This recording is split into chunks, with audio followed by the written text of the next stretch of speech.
আরে শাশুমা যে, আসুন আসুন। সত্যি মাইরি বলছি, কি অসাধারণ রান্না ছিল আপনার। খেয়ে তো আমি পুরো ফিদাই হয়ে গেছি, বুঝেছেন? এমন রান্না আমি আর বাপের জন্মেই খাইনি। আহা, সেই খেতে সেই। হ্যাঁ গো মা, তোমার জামাই তো পঞ্চমুখ তোমার প্রশংসায়। আর বলছিল রাতে যদি একটু লুচি তার সাথে একটু কষা মাংস করো আর একটু দই মিষ্টি সাথে থাকলে নাকি জমে যাবে, ও খেতে ইচ্ছে করছে। আচ্ছা ঠিক আছে বাবা, আমি তোমার পছন্দের রান্না করে দেবো না গো। আসি গো আমি, রান্না জোগাড় করিতে হবে।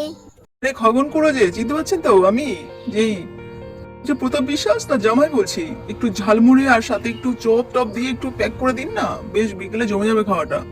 আচ্ছা বাবা, দাঁড়াও একটুখানি, আমি দিয়ে দিচ্ছি এক্ষুনি। সুন্দর করে একটু ঝাল ঝাল করে মেখে দিয়ে খেয়ে নে। খুড়ো, টাকার ব্যাগটা না বিছানায় ফেলে এসেছি, আনতে ভুলে গেছি। আচ্ছা, শ্বশুর মশাই এসে দিয়ে যাবে কোন, ঠিক আছে? আসি, বাকি রইলো।